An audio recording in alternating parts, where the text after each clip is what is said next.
Audio Religion was born in 2010 by creator Chris Duncan.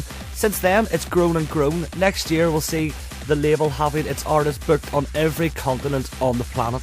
Chris, how are you? I'm great, thanks Phil, thanks for having me. How's yourself? I'm very well. It's the weekend, it's Friday night, so I'm good. All things good with you? Yeah, I can't argue. And you know, DJ Magpul launched this week, so all hands to the pumps, but other than that, yeah, I can't complain. Talking about the DJ pool, Audio Religion, you look after a lot of DJs. You started off the label last year, in the middle, should we add, of an economic crisis. This is a massive step to take. It hasn't been easy. Sure, any business that started in the last year or two will tell you the same.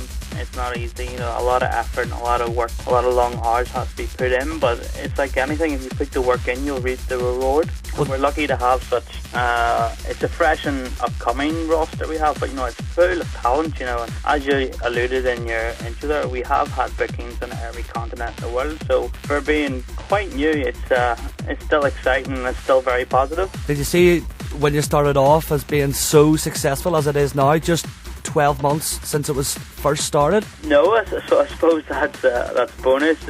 When we started with a 5-year plan, and I think we're about 18 months ahead of schedule already, so it's certainly something to be proud of and something that hopefully will continue over the next few years. When you say you have a 5-year plan, surely by next year having your DJs booked on every continent on the planet was by no manner of means on the list? It was on the list. Obviously here in Ireland and the UK the scene's quite small, so you have to think of the global scale, and you know, within the 5 years we had looked to, you know, be doing business with all the major clubbing brands on all the continents in the world, and to have, if not all, at least the majority of our artists in and around the top 100. It's out again. It seems to just keep coming and coming.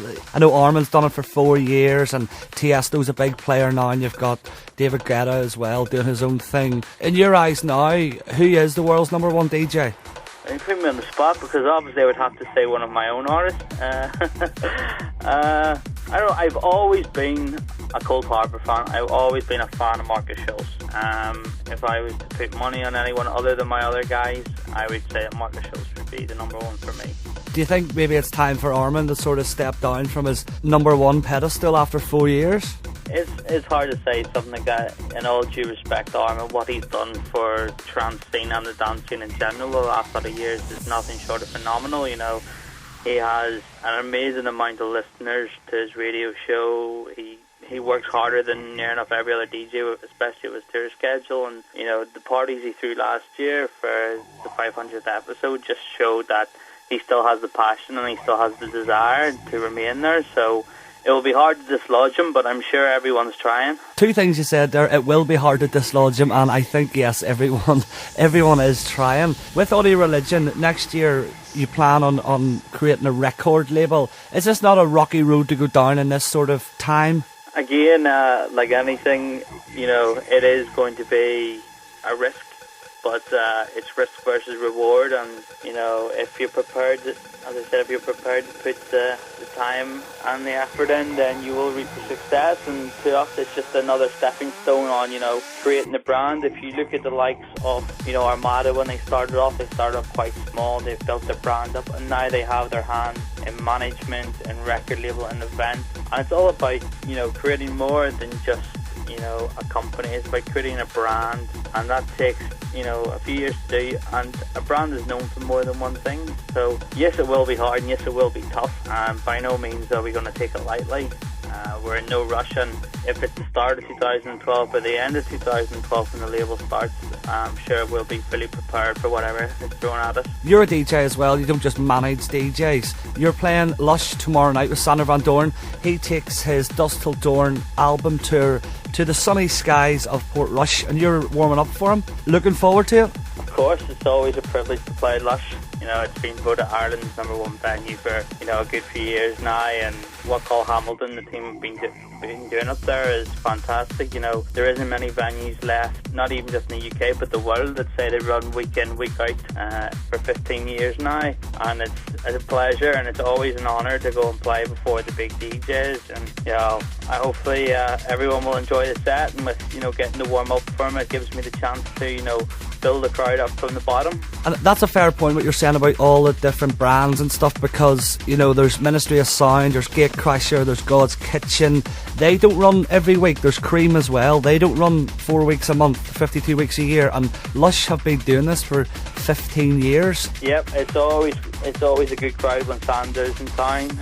We played last on New Year's Eve, and there was close to 1,500 people in the club. It was a brilliant atmosphere. I'm sure Saturday will be the same, especially with Dusk Till Dawn. From what I'm hearing, there's going to be extra production in terms of plasma screens, pyrotechnics, the whole shebang. So it's definitely going to be a special show that people don't want to miss. And I certainly won't miss it. I've been looking at the track listing from Dusk Till Dawn, and there's a lot of remixes in there as well. Some of the music that I'm loving is production work by the Bingo Players. What's your sort of tune selection? Is there anything sticking out that you're maybe going to play half an hour before he comes on that is really going to rock the place? I don't think you can fully prepare a set, because you never know what way the crowd's going to react. Obviously you've got to take into account Sanders, the headliner, and have an idea of what you think you might play, and play your set in respect to that. But I guess I'll just play it by ear in the night. A mixture of deep house, some tech house, some prog house, and just see what the crowd's feeling, and feed off that. And if they respond well to one tune, then I'll go down that route, and if they don't, then it's a case of let's change it up a bit. Well, we're all looking forward to it. I'll be there. You'll be there. We'll have a good night. A good night's crack. We'll have a beer or 7, and we'll have a good night. Yeah, and we're doing a bit of filming at it as well, so we'll keep that on the QT for now, and that all will be revealed shortly. Chris, until tomorrow night, thanks very much for joining us. Not a problem. Cheers for having me. See you later. See ya.